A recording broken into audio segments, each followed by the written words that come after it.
Good morning to Sam Lubman, who's back in the building. Shout out to Big John, who did a great job filling in for Sam Lubman. We got Spadoni in the building. He's been a good sport today. The Lakers are the better team right now. They deserve credit. They were phenomenal yesterday. They were the more connected team. They made all the plays down the stretch. They refused to go down. They just kept coming and coming and coming and coming, and they ended up getting the victory by 3, 104-101 in a classic Western Conference playoff game. Good morning to everybody out there in the Comcast Business Text line. YouTube, shout out to you guys. There was over 800 people watching this at about 6:30, man, so people were fired up to talk about this loss. I'm just sick, Alan. I'm sick.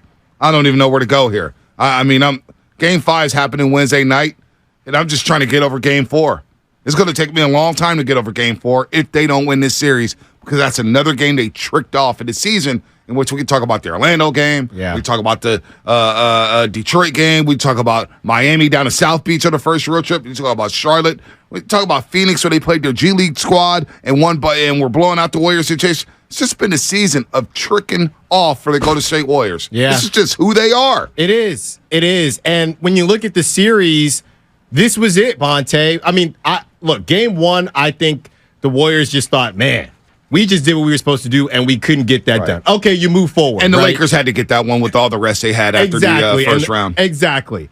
Man, we didn't get that one. You come out, you do what you're supposed to do in Game 2. Game 3, we know how it is. You're coming down to L.A., all the stars are there. Okay, the Lakers showed up, and the Warriors had a chance in that game. They were leading in that game.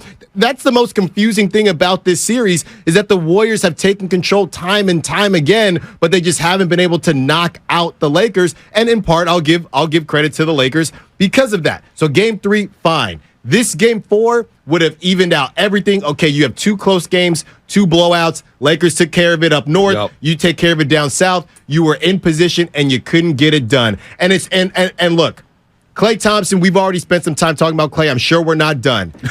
Andrew Wiggins, to me, is the most frustrating player, because you look and what did he have? 17 on 14 FGAs. And okay, great.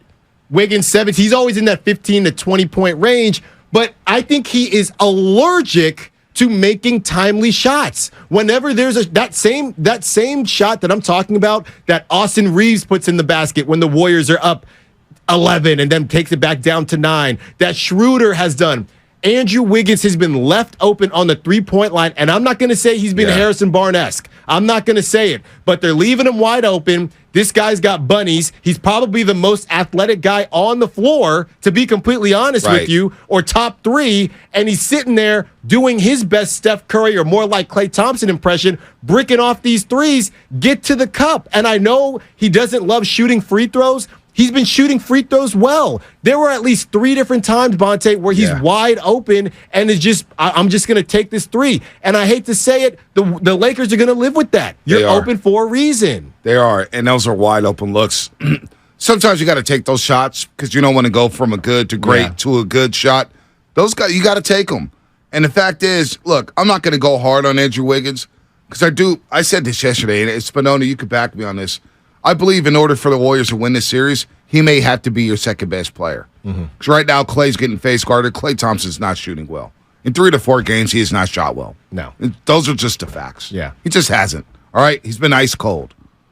So what about Andrew Wiggins? And I do believe he has an advantage against Austin Reeves if he takes his time and goes to work in the paint against Austin Reeves. He cannot check him down there. But he doesn't like the contact on the fadeaway jumper. It's not working for him on that fadeaway down in the block. And then the three-point shots. Look, 2 of 6 last night. He didn't come in and shooting 38% in the series. That was after a rough Sacramento series from the three-point line for Andrew Wiggins. So 17 points, 4 rebounds. He played hard. He is defending LeBron James on the other end. He's flying around on defense. He's got to guard AD at times. I'm not mad about Andrew Wiggins. At least he showed up. Yeah. Klay Thompson let me down. I love Klay. That may have been the worst three-point shot he's ever taken in his career. And then we get to Jordan Poole. And this isn't going to be a kill Jordan Poole show. We're not going to bash him all show long. I actually feel empathy for the kid. I actually feel bad. He just did not show up yesterday. Jordan Poole, what did he score in Game 3? Was it 2 points in Game 3? Something like that. Or did he get to 5? Was it 5? Did he get to 5? Did he get to 5 in Game 3? Well, last night, Jordan Poole did not score a basket. He scored as much as we did last night. 0. Jordan Poole, 5 points in game 3. 2 of 9 from the floor. Yesterday, 0 for 4. 0 for 2 from 3. 3 rebounds.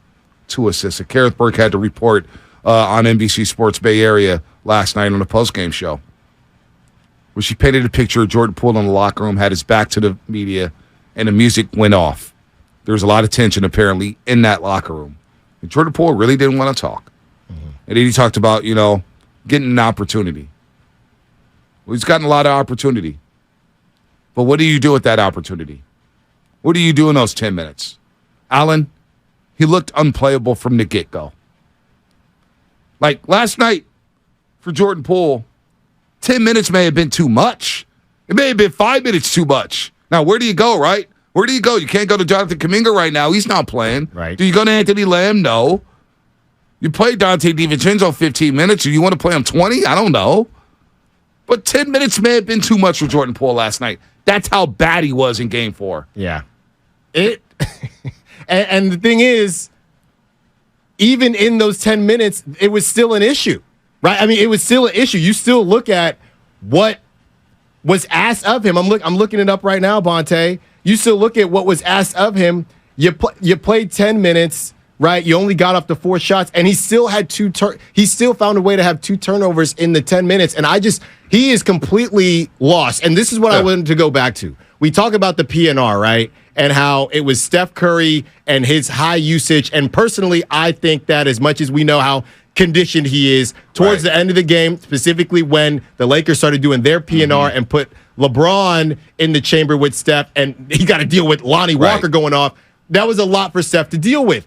You don't even have a secondary guy to run the if Jordan Poole was just he's right, he can run that all day long. If he is 70% of what he was last year, the Warriors are up in this series because you had Jordan Poole last year to give Steph those breaks, and you just don't have it. That's where he was supposed to come in. And we say all the time, everybody that doesn't necessarily defend Jordan Poole, oh well, if it wasn't for Jordan Poole, we wouldn't have hung up a banner. There wouldn't have been a parade last year. He was a vital part of it. You're right. And that's why they're probably not going to hang one up this year, because he ain't here. That's what he wanted us to do with that. No, you can't do anything with it. You can't do anything with it. And I'm just going to pull up some game logs here for Jordan Poole in these playoffs so far, because it's worse than you think, folks. Like, we're going to get back to the lines in just a second here. Stay patient with us. But I'm going to pull up some Jordan Poole numbers. Game 1, you mentioned the 6 made threes, the 21 points. It was great. But overall, this postseason, Allen, he's not even shooting good from the free throw line. First of all, he led the league in free throw shooting percentage last year. Remember that? Shot 93% from the free throw line. In these playoffs so far, in 11 games, he's shooting 75.8% from the free throw line. That's from the free throw line. All right, now let's get to the three-point shot. Shooting 27.8% from 3. He's shooting 34% from the floor. He's giving you 10 points, 3.5 assists, and 2.5 rebounds. Jordan Poole, he averaged 17 last year in the playoffs. Shot 36% from 3. He shot damn near 50% from the floor. That guy's God. I don't know where that guy is. And I don't know if he's coming back this year. We have no clue. And I don't know if he's coming back next season. I don't know. I said it yesterday. Maybe he changed the scenery is good for him. I don't know.